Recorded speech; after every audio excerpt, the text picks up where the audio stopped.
बैतरनी नदी का रहस्य।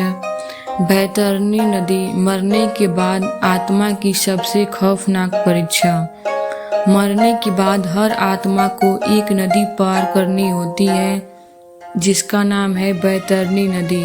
पर ये कोई साधारण सी नदी नहीं है, बल्कि ये नरक और मोक्ष के बीच की सीमा रेखा है। गरुड़ पुराण में इसका विस्तार से वर्णन किया गया है। कहते हैं जो पापी होते हैं उनके लिए ये नदी जलती हुई लावा, कीचड़ और गंध से भरी होती है, लेकिन जो पुण्य आत्मा होते हैं उनके लिए ये नदी शांत और कमल से और फूलों से सजी होती है। इस नदी को पार करने के लिए सिर्फ पुण्य नहीं, विशेष कर्म और गाय दान की शक्ति भी चाहिए। बैतरनी नदी का रहस्य जानकर आपकी रूह कांप जाएगी। क्या आपने कभी सोचा है कि मृत्यु के बाद आत्मा कहाँ जाती है?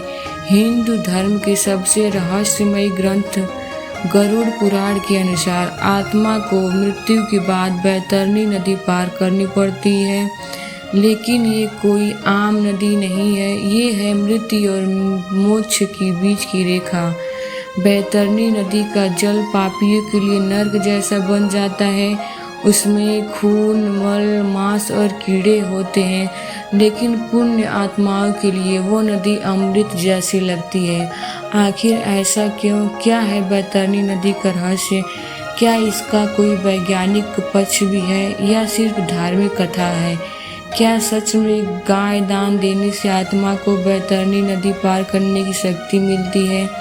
इस वीडियो में जानिए बैतरनी नदी से जुड़े वो रहस्य जो सदियों से छुपाए गए हैं।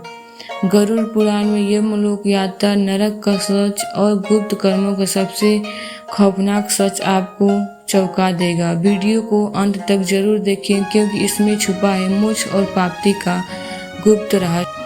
हिंदू धर्म के सबसे रहस्यमय ग्रंथ गरुड़ पुराण में बैतरनी नदी का विस्तार से वर्णन किया गया है।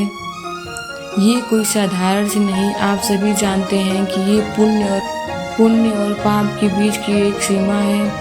कहते हैं जब इंसान मर जाता है तो यमदूत उसकी आत्मा को यमलोक ले जाते हैं, पर वहां पहुंचने से पहले आत्मा को बैतरनी नदी पार करनी होती है। अब सोचिए, पापियों के लिए नदी खून, मांस, मल और कीड़ों से भरी होती है।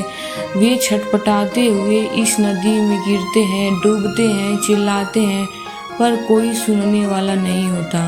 लेकिन वही पुण्य आत्माओं के लिए यही नदी शीतल जल, कमल और स्वर्गीय सुगंध से भरी होती है। वे आराम से उस नदी को पार कर लेते हैं जैसे कोई तीर्थ यात्रा कर रहा हो। लेकिन सवाल ये उठता है, क्या सिर्फ अच्छे कर्म ही बैतरनी नदी को पार करने के लिए काफ़ी है, या फिर कोई और गुप्त उपाय भी है? इसी रहस्य को हम अगले पार्ट में खोलेंगे, जहां हम बताएंगे बैतरनी नदी पार कराने वाले वो विशेष कर्म और गाय दान का राज। तो चैनल को सब्सक्राइब करें और बेल आइकन दबाएं ताकि ये रहस्य आपसे छूट न जाए। मिलते हैं अगले पार्ट में।